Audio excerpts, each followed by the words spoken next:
저는 한지훈 기자입니다. 오늘 충격적인 진실을 말씀드리겠습니다. 기자회견장이 술렁이고 최 국장의 얼굴이 일그러진다. 아동 인신매매. 저 역시 피해자였습니다. 지훈의 절규하는 목소리. 갑자기 총성이 울리고 지훈이 쓰러진다. 도윤이 지훈아. 라며 절규한다. 병원 응급실 의식불명 상태의 지훈을 바라보는 도윤의 절망적인 표정. 서울중앙지검 특수부 사무실에는 새벽 5시부터 불이 켜져 있었습니다. 한도윤 검사는 책상 위에 펼쳐진 수십 장의 서류를 차근차근 검토하고 있었죠. 45살의 나이에도 불구하고 그의 눈빛은 여전히 날카로웠습니다. 냉철함이 몸에 밴 그였지만 오늘만큼은 미간이 깊게 찌푸려져 있었어요. 형, 벌써 왔네요? 문이 열리며 한지훈 검사가 들어왔습니다. 도윤보다 5살 어린 동생이지만 그 역시 이미 40대 후반의 나이였죠. 지훈은 커피 2잔을 들고 와서 하나를 형 앞에 놓았습니다. 잠이 안 와서 그냥 나왔어. 도윤이 서류에서 눈을 떼지 않고 말했습니다. 이번 사건 생각보다 복잡해. 지훈은 자신의 자리에 앉으며 고개를 끄덕였습니다. 두 사람이 현재 수사하고 있는 것은 전국을 뒤흔들고 있는 아동 인신매매 조직이었어요. 이미 석 달째 진행되고 있는 수사였지만 갈수록 조직의 뿌리가 얼마나 깊고 넓은지 드러나고 있었습니다. 어제 구조한 아이들 진술서 봤어요? 지훈이 자신의 책상에서 파일을 꺼내며 물었습니다. 뭔가 이상해요, 형. 뭐가? 아이들이 하는 말이요. 처음엔 무서워하다가도 나중에는 오히려 익숙해하는 것 같아요. 마치 이런 일을 여러 번 겪어본 것처럼 말이에요. 도윤이 드디어 서류에서 눈을 떼고 동생을 바라봤습니다. 그게 뭐 이상해? 이런 조직에 걸린 아이들은 대부분 그래. 처음엔 저항하다가도 점점 체념하게 되는 거야. 아니에요. 그게 아니라. 지훈이 잠시 망설이더니 말을 이었습니다. 어제 구조 현장이 성화유가원 근처였잖아요. 우리가 어릴 때 자랐던 그곳 말이에요. 성화유가원. 그 이름을 듣는 순간 도윤의 손이 잠시 멈췄습니다. 두 사람이 어린 시절을 보낸 곳이었죠. 부모 없이 자란 그들에게는 유일한 보금자리였던 곳이기도 했습니다. 그래서 아이들 행동이 너무 낯익었어요. 우리가 어릴 때 지훈이 말을 멈췄습니다. 뭔가 말하기 어려운 듯 했어요. 도윤은 찬물을 한 모금 마시며 말했습니다. 지훈아, 감상에 빠질 때가 아니야. 우리는 검사고 이 사건을 객관적으로 봐야 해. 하지만 도윤 자신도 알고 있었습니다. 최근 들어 어릴 적 기억들이 자꾸 떠오르고 있다는 것을요. 특히 밤에 혼자 있을 때면 기억 속 어둠이 종종 그를 괴롭혔습니다. 뭔가 중요한 것을 잊고 있는 것 같은 느낌이 계속 들었어요. 형도 느끼고 있잖아요. 지훈이 조용히 말했습니다. 최근에 꿈 많이 꾸죠?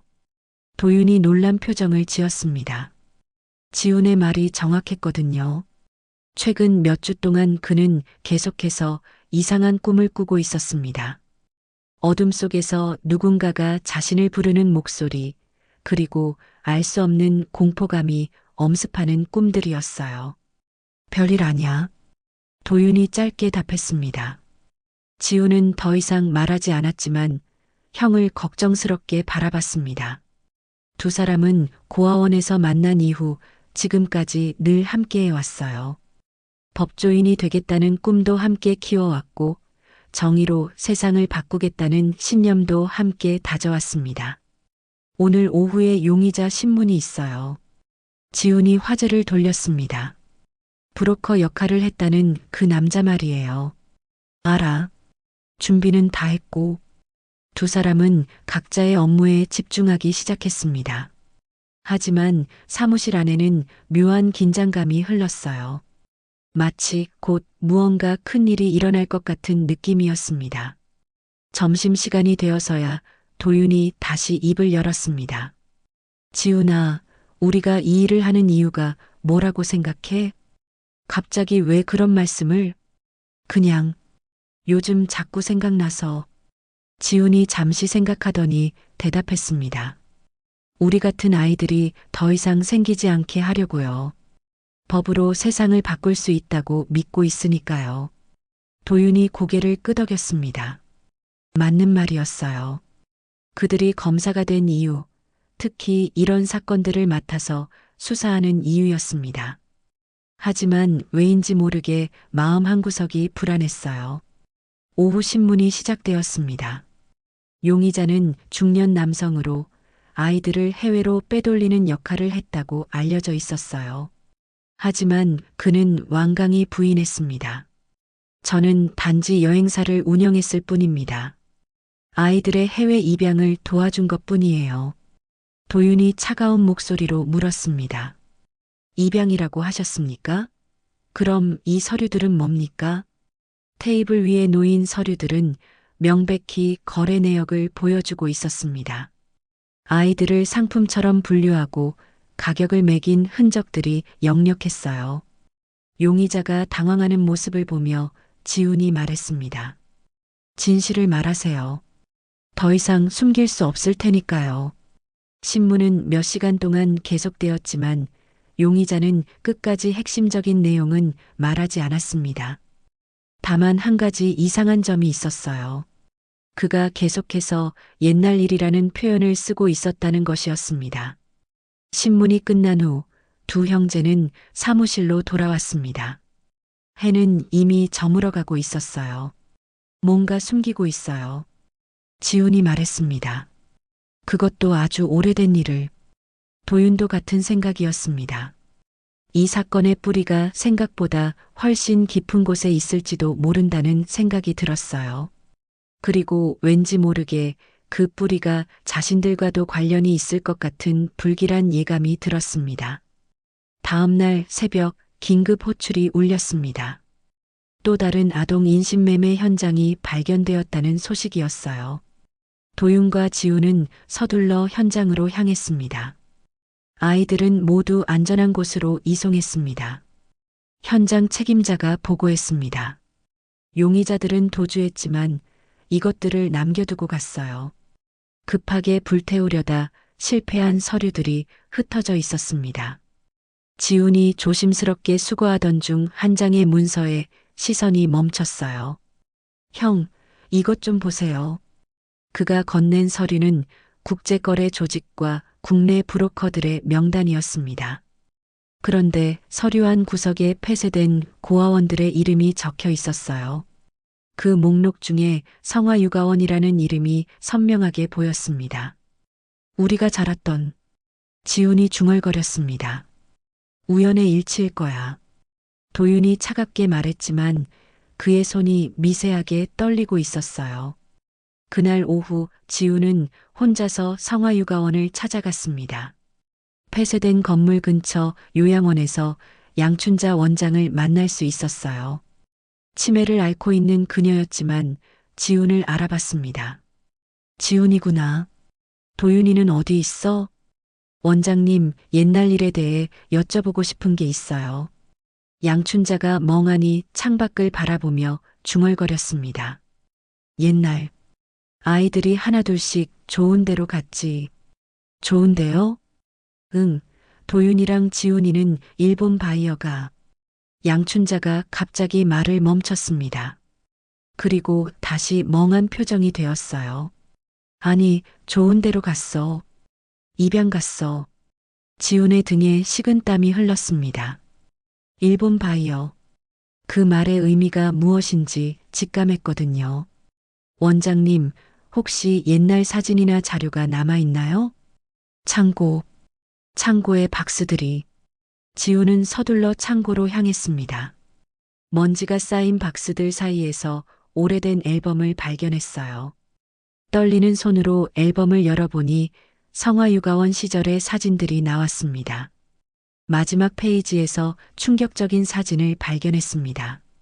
자신과 도윤이 공항으로 보이는 장소에서 정장을 입은 외국인 남성과 악수하고 있는 모습이었어요. 사진 뒷면에는 손글씨로 이적서류라고 적혀 있었습니다. 지훈의 온몸이 얼어붙었습니다. 이적서류. 입양이 아니라 거래를 의미하는 말이었어요. 형, 지금 당장 만나야겠어요. 지훈이 떨리는 목소리로 도윤에게 전화했습니다. 무슨 일이야? 성화육아원 앞에서 만나요. 전화로는 말할 수 없어요. 1시간 후 도착한 도윤에게 지훈은 사진을 건넸습니다. 도윤이 사진을 보더니 얼굴이 하얗게 변했어요. 이게 뭐야? 우리 어릴 때 사진이에요. 뒷면을 보세요. 도윤이 사진을 뒤집어 보고는 한동안 말이 없었습니다. 그의 손도 지훈처럼 떨리고 있었어요. 원장님이 일본 바이어라는 말을 하셨어요. 지훈이 조심스럽게 말했습니다. 그리고 우리가 좋은 데로 갔다고. 도윤이 갑자기 고개를 들었습니다. 지훈아, 혹시 우리가... 네. 우리가 지금 수사하고 있는 그 아이들처럼. 두 사람의 목소리가 동시에 끊어졌습니다. 상상하기조차 두려운 가능성이었거든요. 자신들이 구조자가 아니라 피해자였을지도 모른다는 생각이었습니다. 그럼 우리가 지금까지 믿어온 모든 게 도윤의 목소리가 쉬어 있었습니다. 거짓말이었을 수도 있어요. 두 형제는 서로를 바라보며 아무 말도 할 수 없었습니다. 지금까지 자신들의 정체성이었던 구조된 아이가 아니라 팔린 아이들이었을지도 모른다는 충격적인 진실 앞에서 말이에요. 저녁 노을이 성화육아원 터를 물들이고 있었습니다. 두 사람은 오랫동안 그 자리에 서 있었어요. 각자의 마음속에서는 지금까지 믿어왔던 모든 것들이 무너져 내리고 있었습니다. 형, 이제 어떻게 하죠? 모르겠어. 하지만 진실을 알아야 해. 우리가 누구인지, 그리고 정말로 무슨 일이 있었는지. 도윤의 목소리에는 분노와 절망이 섞여 있었습니다. 평생을 정의를 위해 살아온 자신들이 실은 그 정의가 필요했던 피해자였을지도 모른다는 아이러니 앞에서 말이에요.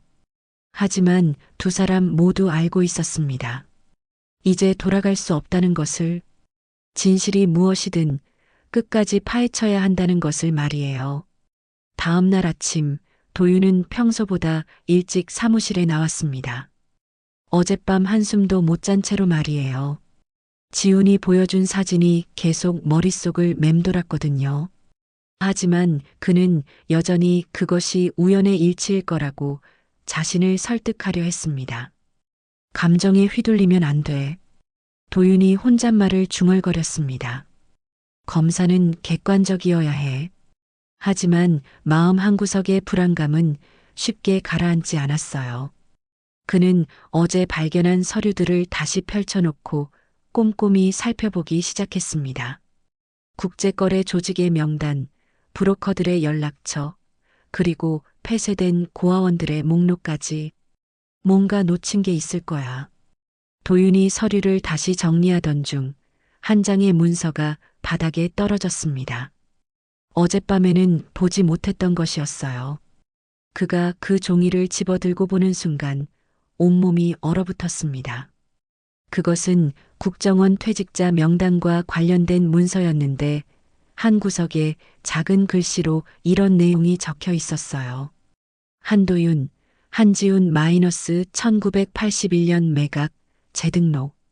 도윤의 손이 격렬하게 떨렸습니다. 매각이라는 단어가 눈에 박혔거든요. 재등록이라는 말도 마찬가지였습니다. 이것들이 무엇을 의미하는지 그는 너무나 잘 알고 있었어요. 이게 뭔 소리야? 도윤이 중얼거렸지만 목소리는 이미 떨리고 있었습니다. 그 순간 사무실 문이 열리며 지훈이 들어왔습니다. 형, 벌써 와 있었네요. 어젯밤의 잠은... 지훈의 말이 중간에 끊어졌습니다.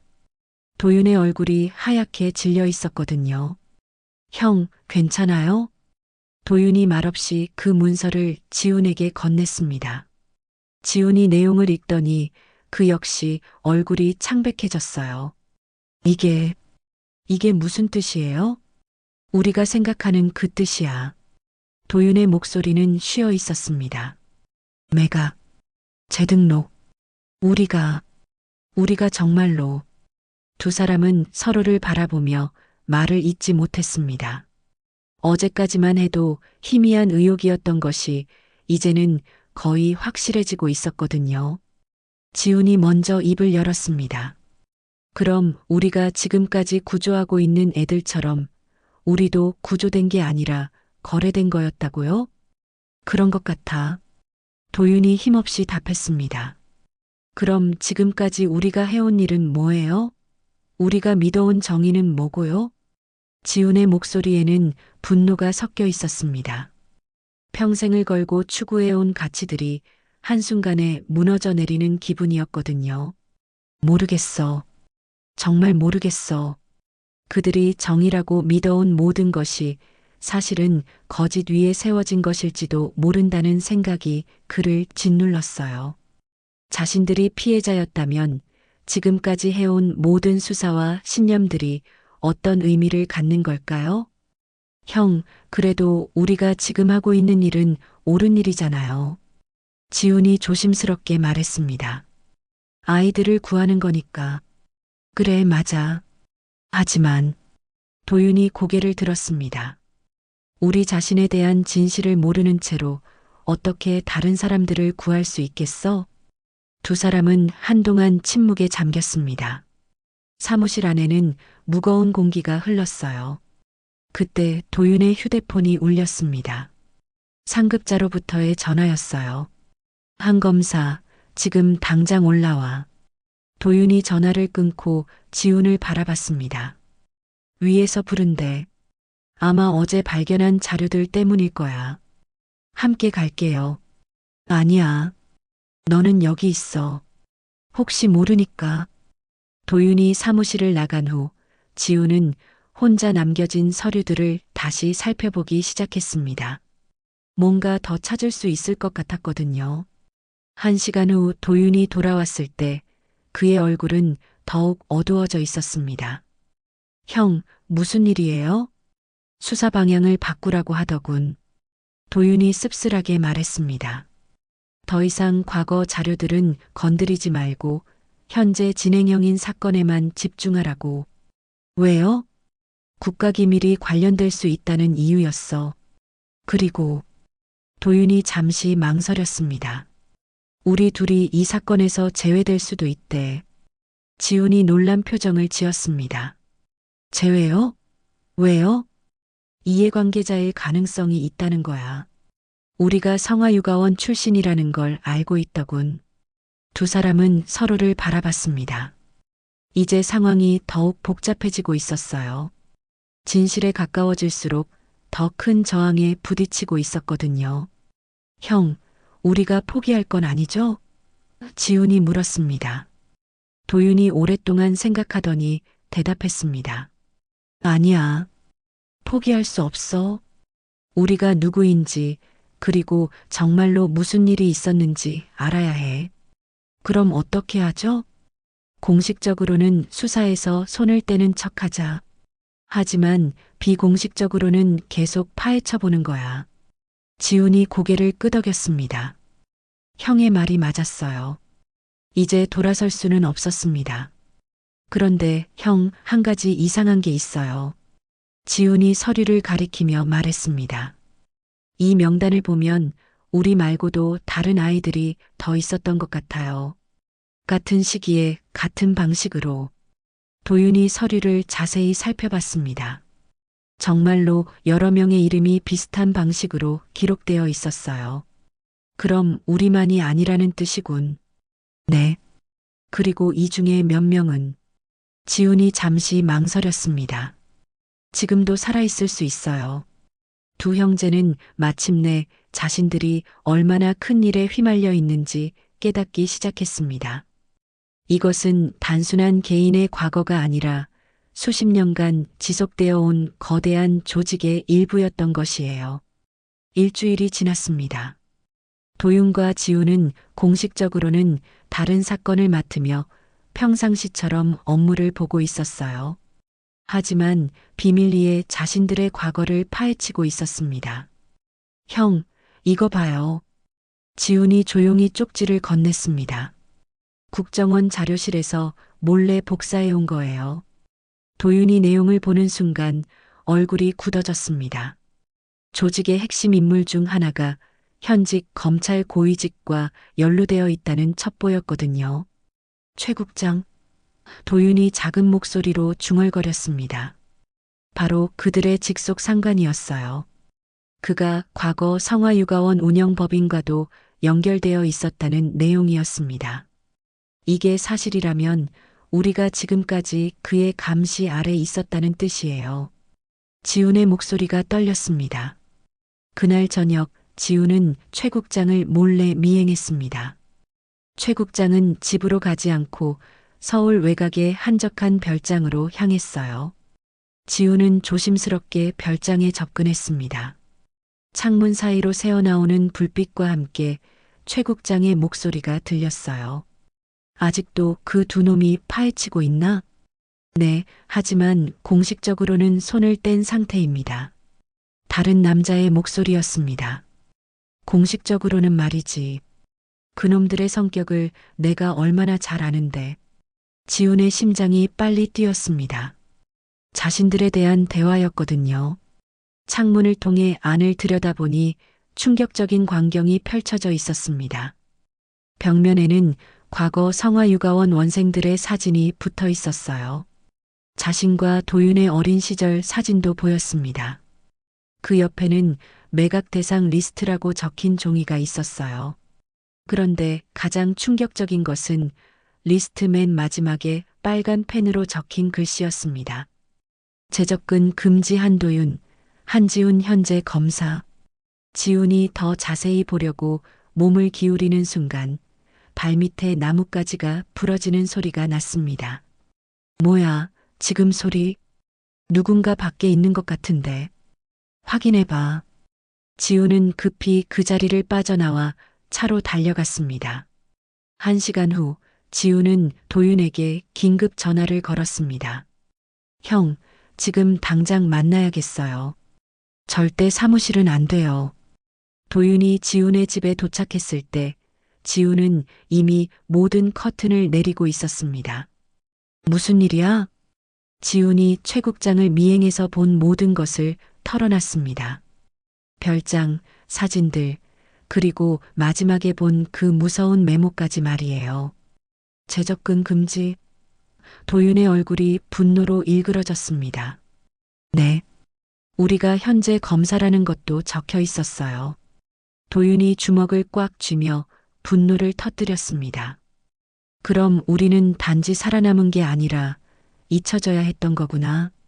더 무서운 건 우리가 검사가 된 것도 우연이 아닐 수 있다는 거예요. 만약 그들이 우리를 계속 감시해 왔다면, 그럼 우리 인생 전체가 그들의 계획 안에 있었다는 뜻이야? 도윤이 치를 떨었습니다. 두 사람은 자신들이 생각했던 것보다 훨씬 더 깊고 거대한 음모 속에 있었다는 사실을 깨달았습니다. 형, 이제 어떻게 하죠? 도윤이 단호하게 말했습니다. 더 이상 당할 수는 없어. 우리가 먼저 움직여야 해. 무슨 뜻이에요? 최 국장과 그 배후에 있는 놈들을 직접 상대하는 거야. 이번에는 우리가 주도권을 잡고. 지훈이 걱정스러워했습니다. 위험하지 않을까요? 이미 위험해.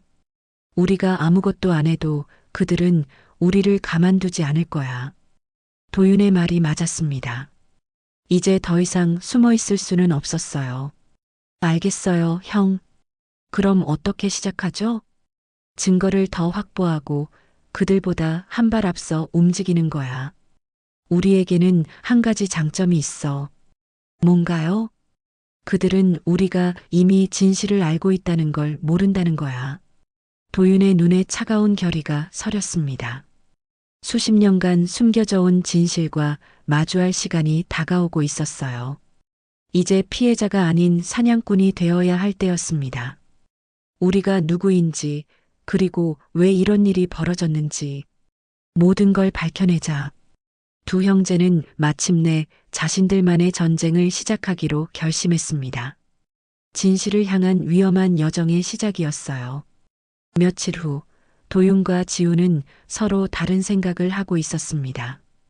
같은 진실을 마주했지만 그 진실을 어떻게 다뤄야 할지에 대해서는 의견이 갈리기 시작했어요. 형, 이제 언론에 모든 걸 터뜨려야 해요. 지훈이 단호하게 말했습니다. 더 이상 숨길 이유가 없잖아요. 도윤은 고개를 저었습니다. 아직 때가 아니야. 증거가 부족해. 증거요? 우리가 본 것만으로도 충분해요. 최 국장의 별장, 그 리스트들, 우리 이름이 적힌 문서까지. 그런 식으로 성급하게 나가면 오히려 우리만 위험해져. 도윤의 목소리에는 냉정함이 배어 있었습니다. 검찰의 체면도 생각해야 하고 지훈이 믿을 수 없다는 표정을 지었습니다. 지금 상황에서 체면이 중요해요? 우리가 누구인지도 모르는 채로 살아왔는데요. 그래도 우리는 검사야. 법과 질서를 지켜야 하는 사람이라고. 법과 질서라고요? 지훈의 목소리가 높아졌습니다. 그 법과 질서가 우리를 보호해줬나요? 우리를 팔아넘긴 놈들이 지금도 그 법과 질서 안에서 떵떵거리며 살고 있는데요. 두 형제는 처음으로 서로에게 소리를 지르고 있었습니다. 지금까지 한 번도 이렇게 격하게 다툰 적이 없었거든요. 도윤이 차가운 목소리로 말했습니다. 감정에 휘둘려서는 안 돼. 우리가 지금까지 쌓아온 모든 걸 한순간에 무너뜨릴 순 없어. 쌓아온 게 뭐가 있어요? 지훈이 분노를 터뜨렸습니다. 가짜 신분으로 가짜 삶을 살아온 게 전부잖아요. 그래도 형은 진실보다 체면이 더 중요한 거예요? 도윤이 잠시 말을 잃었습니다. 동생의 말이 가슴을 찔렀거든요. 하지만 그는 여전히 자신의 신념을 굽히지 않았어요. 지훈아, 조금만 더 기다려. 제대로 된 방법으로 해결하자. 안 돼요. 더 이상 기다릴 수 없어요. 그날 오후 지훈은 혼자서 기자회견을 열었습니다. 도윤의 만류에도 불구하고 모든 진실을 폭로하기로 결심한 것이었어요. 저는 한지훈 검사입니다. 오늘 이 자리에서 검찰 내부에 은폐된 진실을 말씀드리려고 합니다. 기자회견장은 순식간에 술렁였습니다. 현직 검사가 직접 나서서 내부 고발을 한다는 것은 전례 없는 일이었거든요. 수십 년 전부터 우리나라에는 아동 인신매매 조직이 있었습니다. 그리고 그 조직에는 검찰과 정부기관의 고위직들이 연루되어 있었어요. 지훈이 차근차근 자신들이 발견한 모든 증거들을 공개했습니다. 성화유가원의 진실, 매각 리스트, 그리고 현재 진행형인 은폐 시도까지 말이에요. 저와 제 형인 한도윤 검사 역시 그 피해자였습니다. 우리는 구조된 것이 아니라 거래된 아이들이었어요. 기자회견이 끝난 후 도윤은 사무실에서 생중계를 지켜보고 있었습니다. 그의 얼굴은 창백했어요. 곧바로 상급자들로부터 호출이 들어왔습니다. 도윤은 즉시 수사에서 제외되고 내부 감찰에 회부되었어요. 한 검사, 당신 동생이 무슨 짓을 한 건지 알고 있겠지? 검찰총장이 차가운 목소리로 말했습니다. 죄송합니다. 죄송하다고 되는 일이 아니야. 검찰 전체의 신뢰도가 땅에 떨어졌어. 도윤은 아무 말도 할 수 없었습니다. 동생의 선택이 옳다는 걸 알면서도 동시에 모든 것이 무너져 내리는 것 같은 기분이었거든요. 한편 지훈은 기자회견 후 집으로 돌아가는 길이었습니다. 하지만 지하 주차장에서 갑자기 나타난 괴한들에게 습격당했어요. 아까 기자회견에서 재미있는 이야기를 많이 했던데 검은 마스크를 쓴 남자들이 지훈을 둘러쌌습니다. 누구세요? 누구긴 누구야? 내가 건드리면 안 될 걸 건드렸으니까 대가를 치러야지. 남자들이 지훈에게 달려들었습니다. 지훈은 필사적으로 저항했지만 수적으로 분리했어요. 결국 머리에 강한 충격을 받고 의식을 잃었습니다. 2시간 후 지우는 병원 응급실에 실려왔습니다. 도윤이 급히 달려왔을 때 지우는 이미 의식불명 상태였어요. 의사 선생님, 제 동생 상태가 어떤가요? 머리에 심한 외상을 입었습니다. 언제 깨어날지 확신할 수 없어요. 도윤은 중환자실 침대에 누워있는 동생의 얼굴을 바라보며 눈물을 흘렸습니다. 왜 나보다 먼저 정의로웠던 거야? 도윤이 지훈의 손을 붙잡고 흐느꼈습니다. 왜 너만 나섰어? 그제서야 도윤은 깨달았습니다. 동생이 옳았다는 것을, 체면이나 질서보다 진실이 더 중요하다는 것을 말이에요. 하지만 이미 늦었습니다. 병원 복도에서 도윤의 휴대폰이 울렸습니다. 최 국장이었어요. 한 검사, 이제 알겠지? 건드리면 안 될 걸 건드리면 어떻게 되는지 말이야. 당신이 시킨 거군요. 나라고 할 수는 없지. 하지만 경고는 했잖아. 그런데도 내 동생이 선택한 길이야. 도윤의 목소리가 차갑게 변했습니다. 최 국장, 각오하세요. 뭐? 이제 진짜 전쟁이 시작될 거예요. 도윤이 전화를 끊고 중환자실을 다시 바라봤습니다. 의식 없이 누워있는 동생을 보며 마음속에 불같은 분노가 타오르고 있었어요. 지훈아, 미안해. 형이 늦었어. 하지만 이제 형이 끝까지 해낼게. 도윤은 마침내 결심했습니다. 모든 걸 내려놓고 진실을 위해 싸우기로 말이에요. 동생이 시작한 일을 자신이 마무리하겠다고 다짐했습니다. 지훈이 의식불명에 빠진 지 일주일이 지났습니다. 도윤은 매일 병원을 오가며 동생을 지켰어요. 검찰에서는 이미 그를 대기발령 조치했지만 도윤에게는 더 이상 중요하지 않았습니다. 그날 오후 간병인이 도윤에게 다가왔습니다. 검사님, 양춘자라는 할머니가 응급실에 실려오셨어요. 치매 환자신데 계속 도윤이 지훈이라고 부르고 계세요. 도윤의 심장이 뛰기 시작했습니다. 양춘자 원장이었어요. 응급실로 달려간 도윤은 산소 마스크를 쓰고 누워있는 양춘자를 발견했습니다. 그녀는 의식이 오락가락하는 상태였어요. 원장님, 저예요. 도윤이에요. 양춘자의 눈이 서서히 열렸습니다. 흐릿했던 눈동자에 잠깐 생기가 돌았어요. 도윤이, 정말 도윤이구나. 네, 원장님. 지훈이는 지금 아파서 못 왔어요. 양춘자가 힘겨운 목소리로 말했습니다. 도윤아, 미안해. 정말 미안해. 뭐가 미안하세요? 너희들을 지키지 못해서. 도윤이 양춘자의 손을 잡았습니다. 원장님, 그때 무슨 일이 있었던 건가요? 제발 말씀해 주세요. 양춘자의 의식이 조금씩 또렷해지는 것 같았어요. 마치 인생의 마지막 순간에 모든 기억이 되살아나는 것처럼 말이죠.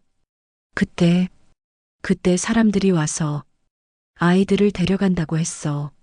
좋은 곳에 입양 보낸다고. 누가요? 정부에서 온 사람들이라고 했어.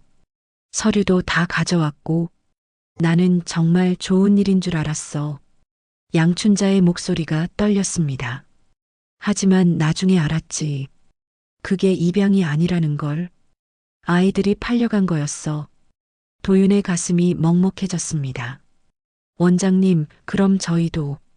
너희는 달랐어. 양춘자가 갑자기 도윤의 손을 꽉 잡았습니다. 넌 팔렸던 게 아니야. 누군가가 널 도로 데려왔어. 뭐라고요? 지훈이가 널 다시 데려온 거야.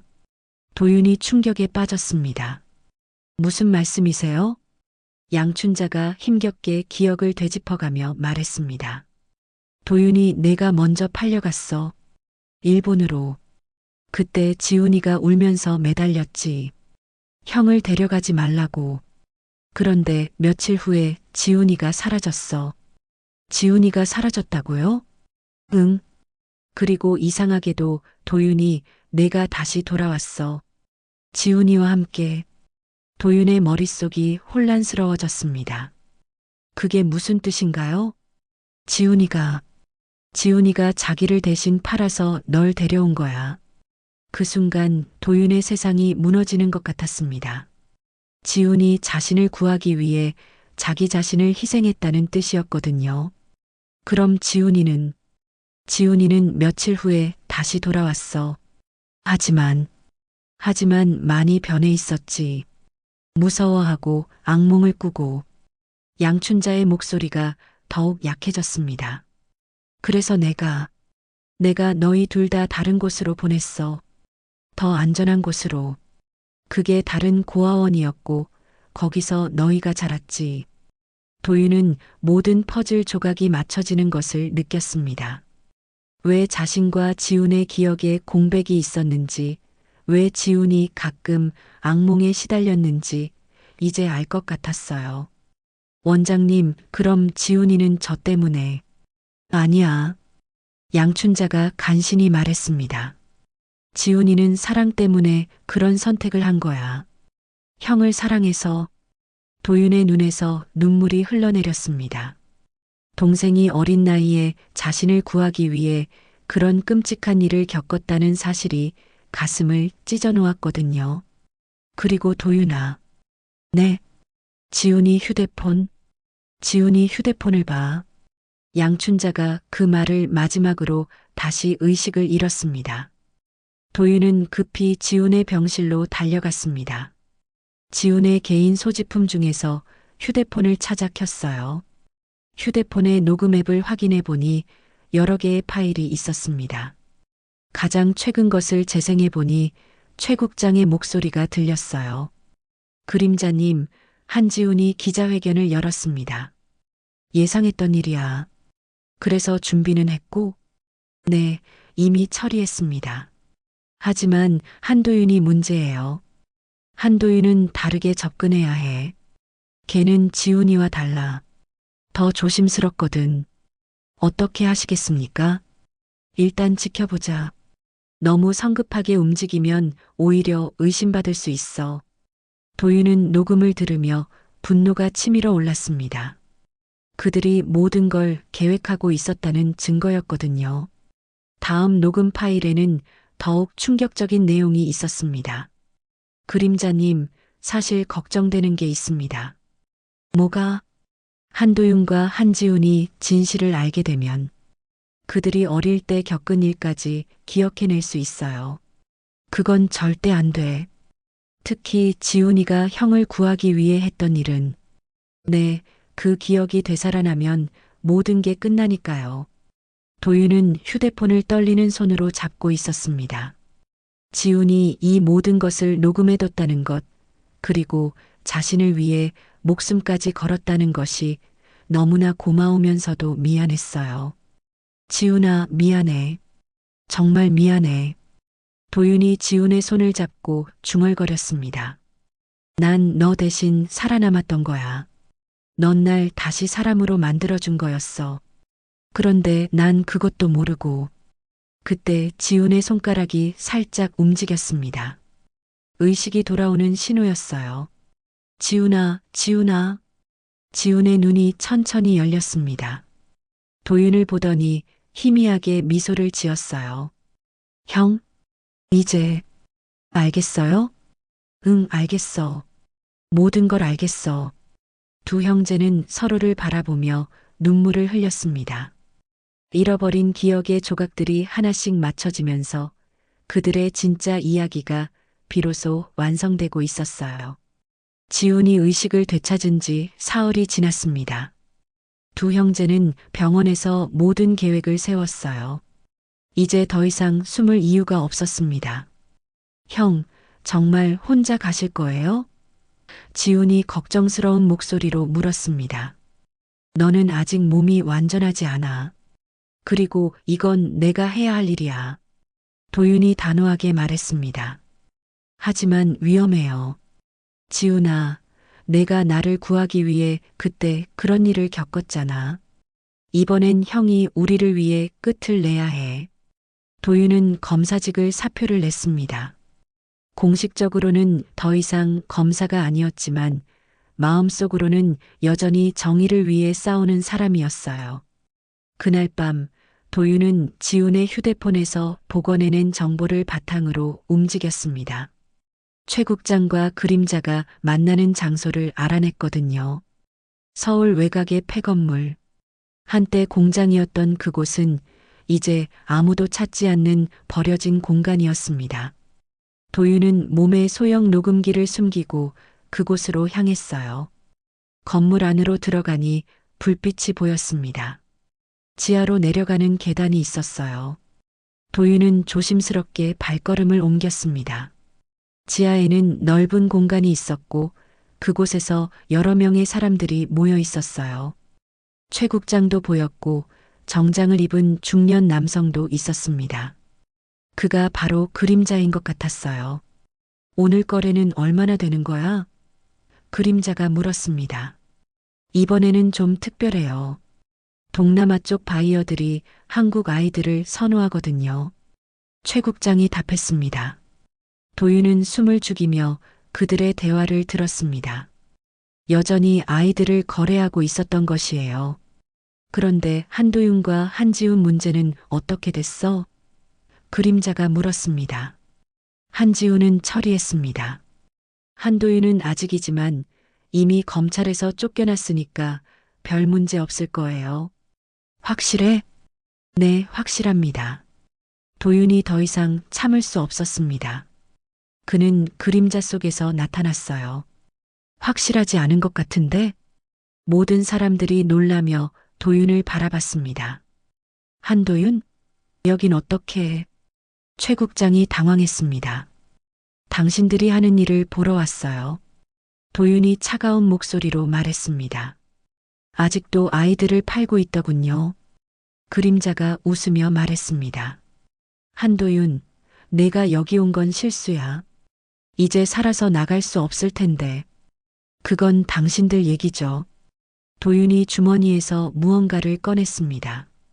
작은 리모컨 같은 것이었어요. 이게 뭔지 알아요? 뭐야, 그게?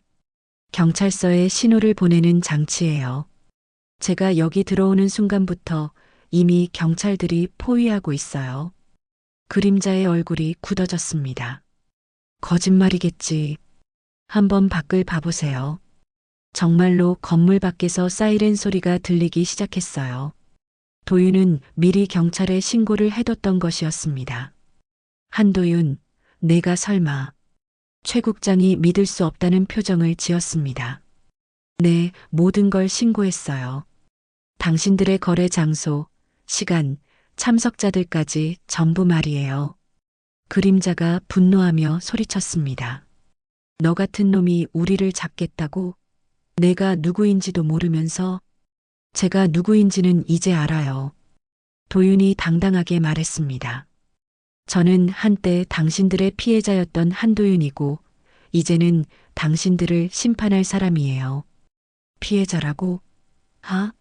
우리가 너를 어떻게 키웠는데? 키웠다고요? 도윤의 목소리에 분노가 섞였습니다. 제 동생을 괴롭히고 저를 팔아넘긴 게 키운 거라고요? 경찰들이 건물 안으로 들어오기 시작했습니다. 최 국장과 그림자는 도망치려 했지만 이미 늦었어요. 한도윤, 그림자가 마지막으로 소리쳤습니다. 이게 내가 지킨 정의냐? 그럼 넌 앞으로 어디서 살아남을 건데? 도윤이 그를 똑바로 바라보며 대답했습니다. 내가 지킨 건 정의가 아니라 나와 내 동생, 그리고 잊힌 아이들이에요. 당신들 때문에 상처받은 모든 사람들을 위해서예요. 경찰들이 최 국장과 그림자를 체포했습니다. 그 순간 도윤은 무언가 무거운 짐을 내려놓은 기분이었어요. 건물 밖으로 나오니 언론진들이 몰려 있었습니다. 이번에는 도윤이 직접 기자들 앞에 섰어요. 저는 한도윤입니다. 오늘 수십 년간 은폐되어 온 아동 인신매매 조직의 핵심 인물들을 검거했습니다.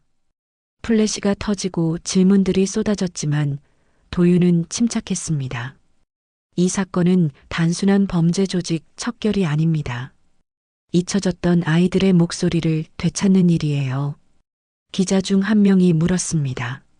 검사님도 피해자였다는 게 사실인가요? 네, 사실입니다.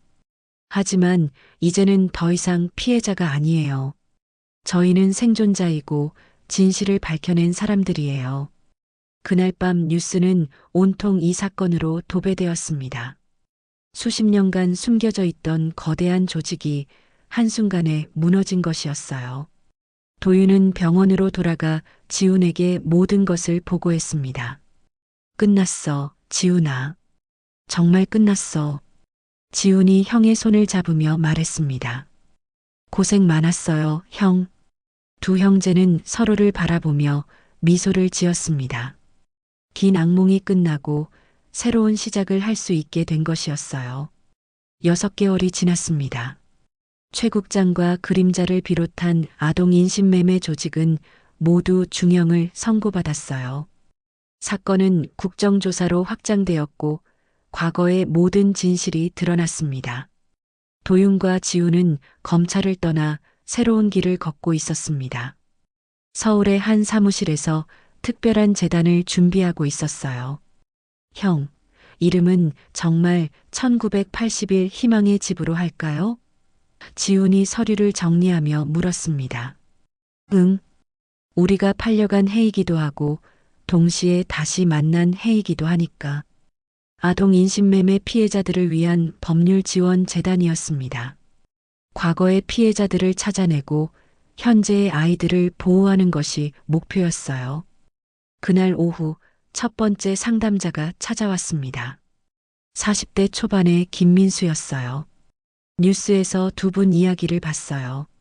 저도 성화육아원 출신입니다. 그의 목소리가 떨렸습니다. 1983년에 해외 입양됐다고 들었는데 최근에 알고 보니 그게 입양이 아니었더라고요. 도윤과 지훈이 서로를 바라봤습니다. 또 다른 피해자였어요. 평생 제가 누구인지 몰랐어요. 두 분 뉴스를 보고서야 이해가 됐어요. 지훈이 따뜻하게 말했습니다. 이제 혼자가 아니에요. 저희가 도와드릴게요. 상담이 끝난 후 또 다른 방문자가 있었습니다. 12살 정도의 소년이었어요. 사회복지사와 함께 온 준호였습니다. 최근에 구조된 아이예요. 부모님을 찾는 걸 도와달라고 해서 왔습니다. 준호는 도윤과 지훈을 번갈아 바라봤습니다. 그 눈빛에서 두 사람은 어린 시절의 자신들을 봤어요. 안녕, 준호야. 무서워하지 마. 지훈이 아이의 눈높이에 맞춰 앉았습니다. 준호가 조심스럽게 물었습니다. 아저씨들도 저처럼 부모님을 잃어버렸어요? 도윤이 따뜻하게 미소 지었습니다. 응, 우리도 한때는 너처럼 혼자였어. 하지만 지금은 괜찮아. 정말이요? 정말이야. 그리고 너도 괜찮아질 거야. 준호의 얼굴에 희미한 미소가 떠올랐습니다. 저녁이 되어 마지막 회의를 마치며 두 형제는 재단 벽에 걸린 사진을 바라봤습니다. 어린 시절 성화육아원에서 손을 맞잡고 찍은 사진이었어요. 형, 이제 정말 알겠어요. 지훈이 말했습니다. 뭘? 우리가 구조된 게 아니었다는 거 말이에요. 도윤이 고개를 끄덕였습니다. 맞아. 그날 이후 우리가 스스로 구조해온 거였죠. 서로를 구조하고 이제는 다른 사람들도 구조하고 있고. 도윤이 마지막 회의 자료를 정리하며 말했습니다. 지훈아, 우리가 이 일을 하는 진짜 이유를 이제 알 것 같아. 두 사람은 준호가 그린 그림을 바라봤습니다. 세 사람이 손을 잡고 있는 그림이었어요. 그 옆에는 이런 글씨가 적혀 있었습니다. 고마워요, 아저씨들. 이제 무섭지 않아요. 도윤과 지훈은 서로를 바라보며 미소를 지었습니다. 그리고 과거 자신들과 닮은 준호에게 희망의 미소를 건넸어요. 형, 우리 이름 말이에요. 응? 한도윤, 한지훈. 누가 지어준 이름인지는 모르지만 이제는 정말 우리 이름이 된 것 같아요. 도윤이 웃으며 말했습니다. 그래, 이제는 정말 우리 거야. 해가 저물어갈 무렵 재단 사무실에는 따뜻한 불빛이 켜져 있었습니다. 1981 희망의 집이라는 간판 아래로 많은 사람들이 드나들고 있었어요. 지훈아, 고마워. 그때 나를 구해줘서, 그리고 지금도 함께 있어줘서. 지훈이 밝게 웃었습니다. 저야말로 고마워요, 형. 저 혼자였다면 여기까지 올 수 없었을 거예요. 두 형제는 창밖을 바라봤습니다. 어둠이 내리고 있었지만 재단의 불빛은 여전히 밝게 빛나고 있었어요. 카메라는 천천히 그들이 어린 시절 찍었던 사진 위를 비췄습니다. 손을 맞잡고 있던 도윤과 지훈의 사진. 다시 되찾은 이름 그리고 존재의 의미가 그 위에 새겨져 있었습니다. 어둠 속에서도 희망의 불빛은 계속 타오르고 있었습니다. 잊혀졌던 아이들의 이름들이 하나씩 되살아나고 있었어요. 우리는 이제 진짜 자유야. 도윤이 말했습니다. 네, 그리고 우리와 같은 아이들도 자유롭게 해줄 거예요. 두 형제의 새로운 시작이었습니다. 더 이상 팔린 아이들이 아닌 스스로를 구원한 사람들로서의 삶이 시작된 것이었어요.